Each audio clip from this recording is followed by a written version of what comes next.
आज भारतीय जनता पार्टी का जितना कब्जा है सत्ता पर, शायद उससे थोड़ा ज़्यादा ही कब्जा उस समय पूरे देश में कांग्रेस का था। दिल्ली की पहचान कुतुब मीनार से है, उस कुतुब मीनार पर सवाल खड़ा कर रहे हो।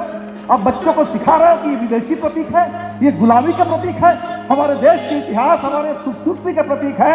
उस प्रतीकों पर जिस पर हमें नाज था, गर्व था, जिसको हिंदुस्तान कहा जाता है, आप उसको आज आप कह रहे हो कि विदेशी है।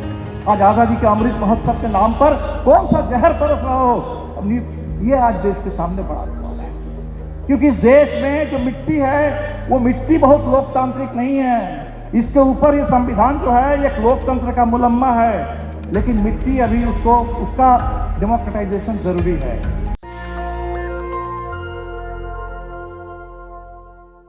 आप सबको अपनी पार्टी की ओर से जय भीम, लाल सलाम।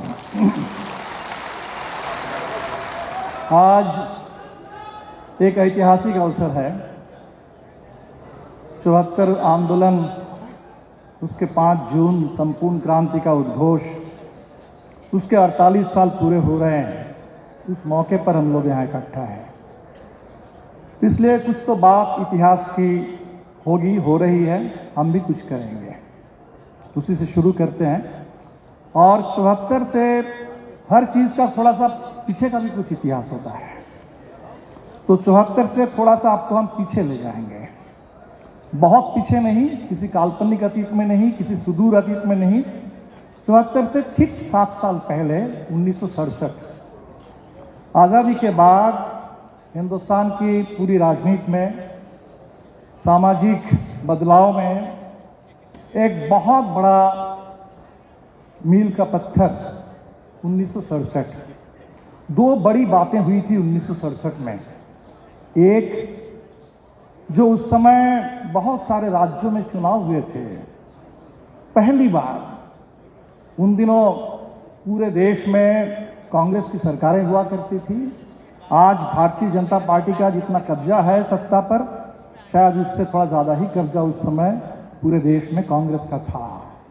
लेकिन 1967 के जो मध्यावधि चुनाव हुए, कई राज्य विधानसभा के चुनाव हुए, पहली बार 1 नहीं, 2 नहीं, 9 राज्य में बदलाव के संकेत दिखे और 9 राज्य में गैर कांग्रेसी सरकारें बनी।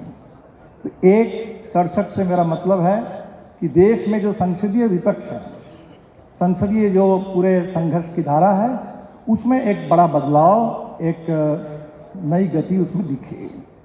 67 से मेरा दूसरा मतलब है, जहां से हमारी पार्टी निकली, नक्सलवादी। इस देश में आज़ादी के बाद बड़ा किसान आंदोलन खड़ा करने, गरीबों का राज स्थापित करने, सिर्फ जमीन, मजदूरी और मान सम्मान नहीं, ताकि गरीबों का पूरा हक मिले, इसके लिए देश की सत्ता पर, देश के राज, उस पर सामंती ताकतों को, पूंजीवादी ताकतों को हटा करके इस देश में मजदूर, किसान, गरीबों का राज बने। उस राज लाने के लिए नक्सलबारी में क्रांतिकारी उभार आया बंगाल में, और उसकी चिंगारी बिहार में आकर के गिरी, मुजफ्फरपुर में मुसहरी में, भोजपुर के एकवारी में। एक लड़ाई यहाँ भी शुरू हो गई। 74 की हम बात करेंगे तो 74 मतलब 70 का दशक। 74 से पहले 72 की बात कर लेते हैं। आज हम जून महीने में हैं और 10 दिसंबर 50 साल मनाएंगे एक महान शहादत के, जो महान शहादत मास्टर जगदीश मास्टर की शहादत, रामायण राम की शहादत, उसके 50 साल पूरे होने वाले हैं। वो जो 70 के दशक की शुरुआत में लड़ाई शुरू हुई, comrade Ram Naresh Ram, comrade Jagdish master, Rameshwar Yadav, comrade बुटन, ये जो लड़ाई शुरू हुई वो चुनाव वाली लड़ाई नहीं थी। वो पूरे बिहार में सामंती सत्ता को बदलने के लिए, दमन को बदलने के लिए, खत्म करने के लिए, रोजमर्रे की जिंदगी में गरीबों के मान सम्मान को स्थापित करने के लिए बड़ी लड़ाई थी। इसी कड़ी में 74 भी आता है। छात्र नौजवानों का बड़ा उभार, एक गांव में गरीबों का उभार, एक शहर में, विश्वविद्यालय में, कॉलेजों में छात्र नौजवानों का बड़ा उभार। वो समय कुछ अलग था। इस समय दोनों लड़ाई अलग अलग थी। गांव की लड़ाई अलग, गरीबों की लड़ाई अलग। छात्र नौजवानों की लड़ाई अलग है। अगर हम राजनीतिक वैचारिक बात करें तो हम जो तीनों कम्युनिस्ट पार्टी के लोग यहाँ हैं, तो कम्युनिस्ट पार्टियां उस समय ये 74 के आंदोलन में नहीं थी। हमारी लड़ाई अलग, समाजवादियों की लड़ाई अलग, अलग अलग लड़ाई। आज 48 साल बाद हम लोग एक जगह पर है। क्यों? क्योंकि 48 साल में गंगा से, कोसी से और सोन से बहुत पानी बह गया है। वो जो जेपी आंदोलन था, जिस जेपी आंदोलन को, संपूर्ण क्रांति के आंदोलन को कुचलने के लिए दमन का रास्ता लिया उस समय के पूरे देश की सत्ता ने, उसी तरह जो हमारा आंदोलन था भोजपुर में, उस आंदोलन को भी कुचलने के लिए जबरदस्त दमन।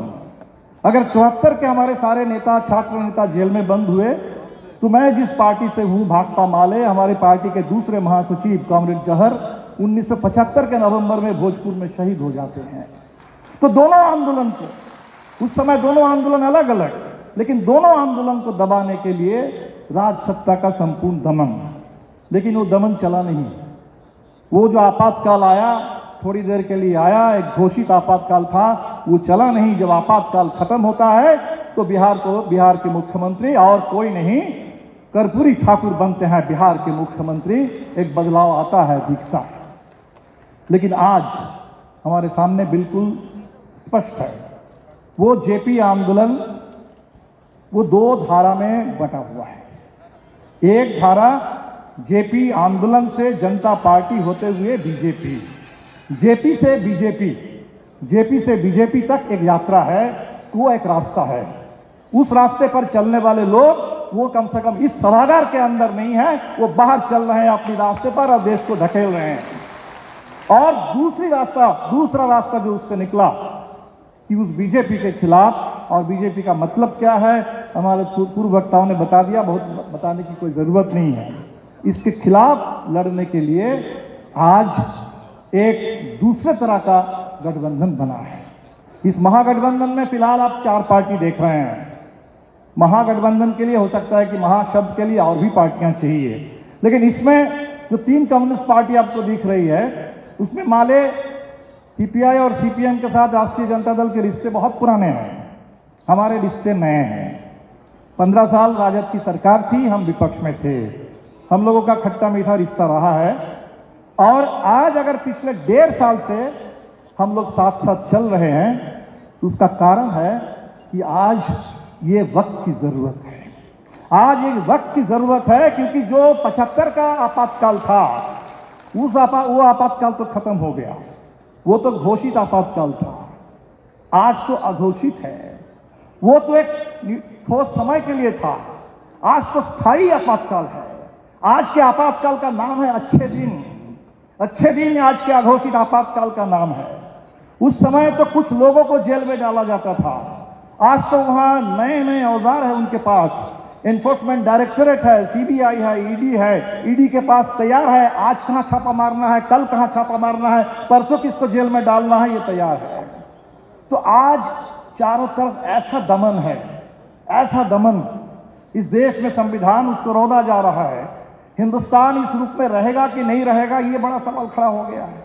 आप सोच नहीं सकते, जिस समय 1992 में बाबरी मस्जिद को गिराया जा रहा था, उस समय भी हमारे कुछ साथी सिर्फ सांप्रदायिकता की बात कर रहे थे कि सांप्रदायिकता है बहुत खराब चीज है, बहुत खराब चीज है सांप्रदायिकता, हिंसा बहुत खराब चीज है। हम लोग ऐसे नहीं है, हिंदुस्तान दूसरा है, यहाँ हिंदू सिख, हिंदू मुस्लिम सिख ईसाई आपस में सब भाई भाई, हम लोग भाईचारे से सांप्रदायिकता से निपट लेंगे। हमें उस समय ये लगा था कि नहीं, ये महज सांप्रदायिकता नहीं है, ये सांप्रदायिक फांसीवाद है जो पूरे देश की परिभाषा बदल देना चाहता है, देश की पहचान को बदल देना चाहता है। अब जरा सोच लीजिए कि बाबरी मस्जिद से जो बात शुरू हुई, आज ताजमहल पर बात पहुंच गई, कुतुब मीनार पर बात पहुंच गई। बच्चा बच्चा जब जानता था कि हिंदुस्तान की पहचान दुनिया में ताजमहल से है, कि हिंदुस्तान वो मुल्क है जिस मुल्क में दुनिया का 7वां आश्चर्य ताजमहल है, आज इस ताजमहल पर शहर खड़ा कर रहे हो। दिल्ली की पहचान कुतुब मीनार से है, उस कुतुब मीनार पर सवाल खड़ा कर रहे हो। अब बच्चों को सिखा रहे हो कि विदेशी प्रतीक है, ये गुलामी का प्रतीक है, हमारे देश के इतिहास, हमारे खूबसूरती का प्रतीक है। उस प्रतीकों पर जिस पर हमें नाज था, गर्व था, जिसको हिंदुस्तान कहा जाता है, आप उसको आज आप कह रहे हो कि विदेशी है, ये गुलामी के चिन्ह है, गुलामी के प्रतीक है। किस आजादी की बात कर रहे हो? आज आजादी के अमृत महोत्सव के नाम पर कौन सा जहर परस रहा हो, ये आज देश के सामने बड़ा सवाल है। इसलिए इतना बड़ी लड़ाई, ऐसी लड़ाई की नौबत कभी नहीं आई थी।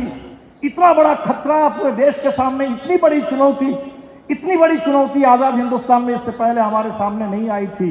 तो इस बड़े खतरे को देखते हुए, इस बड़ी चुनौती को देखते हुए, इससे अगर पहली बार पाला पड़ा है, जो भगत सिंह ने कहा था, जो अंबेडकर ने कहा, संविधान लिखा और कहा कि बड़ा खतरा है, क्योंकि इस देश में जो मिट्टी है वो मिट्टी बहुत लोकतांत्रिक नहीं है। इसके ऊपर ये संविधान जो है एक लोकतंत्र का मुलम्मा है, लेकिन मिट्टी अभी उसका डेमोक्रेटाइजेशन जरूरी है। अगर ये असमानता इस देश के अंदर रह जाएगी तो एक वोट की समानता का कोई मतलब नहीं रहेगा। वो अदानी अंबानी का देश बन जाएगा तो हिंदुस्तान बचेगा नहीं। कहा कि हिंदू राष्ट्र अगर बन जाएगा तो वो तो इस देश में बड़े हिस्से के लोगों के लिए इससे बड़ी विपत्ति और कुछ हो नहीं सकती। ये बातें आज की बात नहीं है। आज से बहुत पहले हिंदुस्तान जब बन रहा था, संविधान पारित हो रहा था, देश में आजादी की बात आ रही थी, उस समय ये बातें कही गई। आज वो खतरा हमारे सामने है और इसीलिए हमें लगता है इस बड़े खतरे से निपटने के लिए एक बड़ी लड़ाई चाहिए, बहुत बड़ी लड़ाई चाहिए, जिसको आप दूसरी आजादी की लड़ाई कह लीजिए तो उससे कम में नहीं फरियाएगा जो आजादी की लड़ाई में, जितने में भगत सिंह ने, अंबेडकर ने, इस मुल्क के आजादी के दीवानों ने जो रास्ता दिखाया, उससे कम कुर्बानी में, उससे कम साहस, उससे कम एकता से आज की लड़ाई हम नहीं कर सकते। इसीलिए हम बस इतना ही कहेंगे। अभी हम लोग बात कर रहे हैं, एक आरोप पत्र है जो केंद्र की सरकार, राज्य की सरकार, उसके खिलाफ बड़े मुद्दे हैं, किसानों के मुद्दे हैं। हमारे सामने सवाल है कि वो जो दिल्ली में लड़ाई छिड़ी, जिसको पूरे देश ने कहा कि दिल्ली वाली लड़ाई है, उसको पटना वाली लड़ाई कैसे हम बनाएंगे। जो दिल्ली वाली लड़ाई है, जिसमें पश्चिमी उत्तर प्रदेश, पंजाब और हरियाणा सबसे ज्यादा दिखा और जिसके बल पर सिंघू टिकरी और गाजीपुर बॉर्डर में बैठ करके हमारे किसानों ने वो 3 कानूनों को कूड़ेदान में फेंक दिया है, उस लड़ाई को पूरे बिहार में चंपारण से लेकर के पूरे दक्षिण बिहार तक, गांव-गांव तक कैसे हम पहुंचाएंगे, पूरे बिहार में कैसे एमएसपी की गारंटी होगी, ये हमारे सामने एजेंडा है। चुनाव में हमने 10 लाख रोजगार की बात की थी और नीतीश जी माशाअल्लाह 19 लाख की बात करते हैं। और 19 लाख के बाद आज क्या हो रहा है, पोस्ट खत्म हो रहे हैं, हजारों हजार में पोस्ट खत्म हो रहे हैं। अभी हम एक साथी से सुन रहे थे, इस देश के प्रधानमंत्री कहते हैं कि 56 इंच का सीना है और किसी जिले के एसपी कह रहा है कि होमगार्ड में भर्ती होने के लिए 62 इंच का सीना चाहिए, तब बिहार के नौजवानों में उनको होमगार्ड में उनका दाखिला होगा।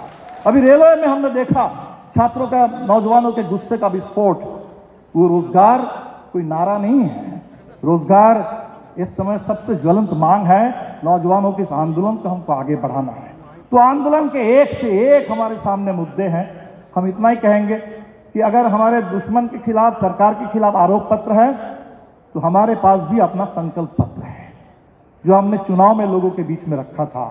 संकल्प पत्र है और उस संकल्प को अमली जमा अगर पहनाना है, 12,000 या 20,000 वोट से हम हार गए, हम ये नहीं कहेंगे 12,000 20,000 से हार गए, वो आप कह सकते हैं। बहुत सारी सीटों में हम हार गए। दक्षिण बिहार में जो रिजल्ट हम ले आए, वो रिजल्ट हम मिथिला में नहीं ला पाए, सीमांचल में नहीं ला पाए, उत्तर बिहार में नहीं ला पाए। इस कमजोरी पर हमें अगर काबू पाना होगा और बड़े पैमाने पर लोगों का भरोसा जीतना होगा और बड़े पैमाने पर लोगों में ऊर्जा का संचार करना होगा। और इसका मतलब है कि हमारा ये जो महागठबंधन है, जिस रफ्तार से हम चल रहे हैं, इस रफ्तार से बात बनेगी नहीं, रफ्तार तेज करनी होगी। जिस ढंग से हम चल रहे हैं, इस ढंग से बात बनेगी नहीं। ये महागठबंधन अगर महज चुनाव का गठबंधन समझ लेंगे, महागठबंधन को महज हम समझ लेंगे कि विधानसभा का गठबंधन, बड़े आयोजनों का गठबंधन, बात नहीं बनेगी। महागठबंधन को रोजमर्रे के आंदोलनों का गठबंधन बनाना होगा। देश को बचाने का, संविधान को बचाने के लिए इस पूरे बिहार के तमाम दबे कुचले लोग, बिहार की महिलाएं, हमारे स्कीम वर्कर्स, हमारे नौजवान, हमारे छात्र, बिहार के अल्पसंख्यक समुदाय के लोग एक के बाद एक बिहार को अब उत्तर प्रदेश बनाना चाहते हैं। हमने सोचा था कि बिहार में बात जहां रुक गई थी, उत्तर प्रदेश बात को आगे बढ़ाएगी, लेकिन उत्तर प्रदेश में बात आगे बहुत नहीं बढ़ पाई। और उत्तर प्रदेश जीतने के बाद अब उनकी कोशिश क्या है कि बिहार को हम उत्तर प्रदेश बनाएंगे, वो बुलडोजर राज बिहार में लाएंगे। भारतीय जनता पार्टी, पहले बुलडोजर से लोग डरते थे, बुलडोजर से लोग घबराते हैं, और आज देश में ऐसी राजनीति है, ऐसा शासन है कि भारतीय जनता पार्टी का बस चले, मोदी जी के मन की बात अगर सुन ली जाए तो वो शायद शासन का प्रतीक तो उनका बुलडोजर बन ही चुका है, कल हो सकता है चुनाव का प्रतीक भी वो कमल निशान हटा करके वो कहेंगे कि बुलडोजर पर हमें वोट दो। ये इस देश के अंदर हिंसा का, डर का ऐसा राज बनाना चाहते हैं। इस हिंसा और डर के राज के खिलाफ साहस का, उम्मीद का और व्यापक एकता का हमें गठबंधन चाहिए। गठबंधन बने और रोज के आंदोलन में ये गठबंधन पूरे इस तेवर के साथ आगे बढ़े।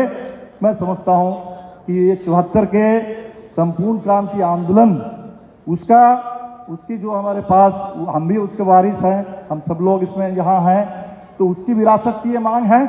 हम जिस नक्सलवादी के आंदोलन से निकले हैं उस आंदोलन की ये विरासत है और आज मांग है। अब समझ लीजिए, आज अगर देश में कहीं कोई विरोध की आवाज सुनाई दे रही है, नक्सलवादी तो गांव का आंदोलन था, शहर का था नहीं। शहर का आंदोलन 74 का था, लेकिन आज अगर किसी देश के किसी विश्वविद्यालय में किसी अगर कार्टूनिस्ट, कोई अगर चित्रकार, कोई अगर फिल्म बनाने वाला, कोई कुछ भी विरोध की आवाज दर्ज कर दे, हर विरोध की आवाज को दबाने के लिए सरकार के पास परिभाषा क्या है? अर्बन नक्सल।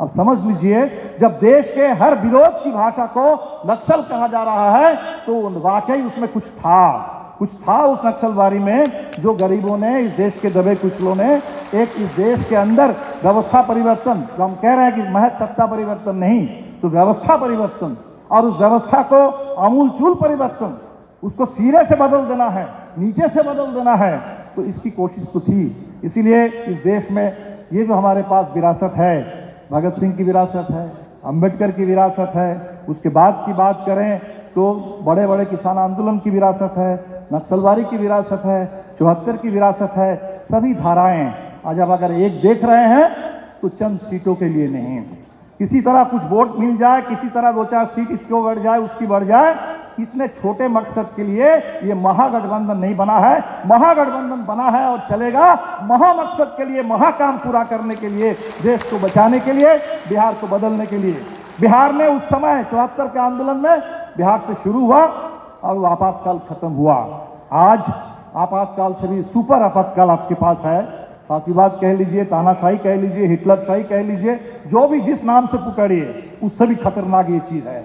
इस खतरे से निपटने के लिए बिहार फिर एक बार रास्ता दिखाए, ऊर्जा से भर दे लोगों को, और जो तय हो रहा है कि अब थोड़ा सा ढंग बदल करके आंदोलनों की रफ्तार तेज करके चलना है, तो 7 अगस्त ये जो बात हो रही है कि तमाम जिला मुख्यालयों में महंगाई के खिलाफ, बेरोजगारी के खिलाफ 30-30 लाख लोगों के राशन कार्ड छीन लिए गए।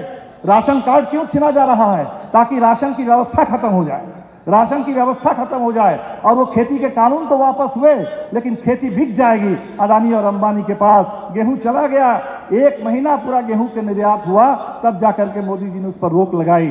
तो ये चावल और गेहूं, ये जो हमें गरीबों की जरूरत है, इसको देने के लिए बड़े आंदोलन की जरूरत है। तो 7 अगस्त एक नई शुरुआत हो। हम समझते हैं कि आज का ये महासम्मेलन, ये शायद अगर हम इस रूप में लें कि चुनाव के बाद से, चुनाव से ठीक पहले महागठबंधन बना, और लोकसभा के चुनाव में अलग गठबंधन था, विधानसभा के चुनाव में अलग गठबंधन है।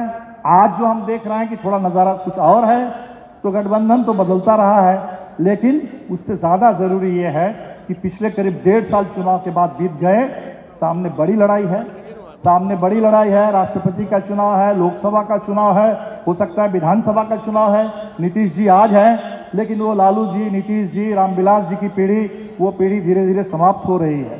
नीतीश जी कब तक किस है, कुछ लोग उम्मीद कर रहे हैं कि नीतीश जी में शायद अभी भी ये ऊर्जा बची हो कि एक बार फिर साहस लेकर के, जैसे उधर से इधर कभी आते हैं, फिर एक बार इधर आएंगे। पता नहीं इधर आएंगे नहीं आएंगे, इतनी ऊर्जा, इतनी हिम्मत अभी भी उनके अंदर है नहीं है, मैं नहीं जानता।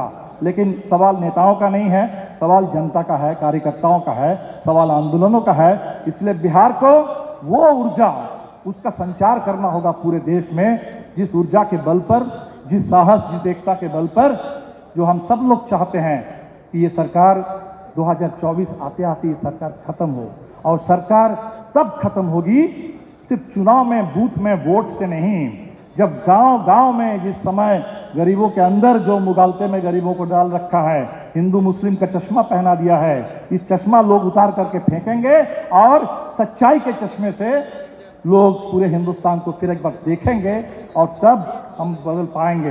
इसलिए बड़ी लड़ाई है, बड़ी लड़ाई में हम सब लोग कदम से कदम मिलाकर चलेंगे और भाकपा माले की ओर से हम कह सकते हैं, क्योंकि गठबंधन में सबसे नौजवान पार्टी अगर है तो माले, गठबंधन में आने वाली सबसे नई पार्टी भाकपा माले है, और इसीलिए सबसे ज्यादा ऊर्जा के साथ और जितना चलना होगा, जिस रफ्तार से चलना होगा, उसमें जो भी कुर्बानी देनी है वो कुर्बानी दे करके हम लोग चलते रहेंगे। सब लोग साथ मिलकर के चले, बिहार को बढ़ाएं, देश को आगे बदले, देश को बचाएं। बहुत बहुत शुक्रिया आप सभी साथियों को आज के इस सम्मेलन की सफलता के लिए बहुत बहुत बधाई। नेशनल दस्तक की आपसे गुजारिश है कि अगर इसको बचाना चाहते हैं तो नेशनल दस्तक को सब्सक्राइब करने के लिए रेड कलर के सब्सक्राइब बटन को दबाएं, फिर बेल आइकन की घंटी दबाएं। नेशनल दस्तक को बचाने के लिए बहुत जरूरी है कि हर खबर को शेयर करें, लाइक करें, कमेंट जरूर करें।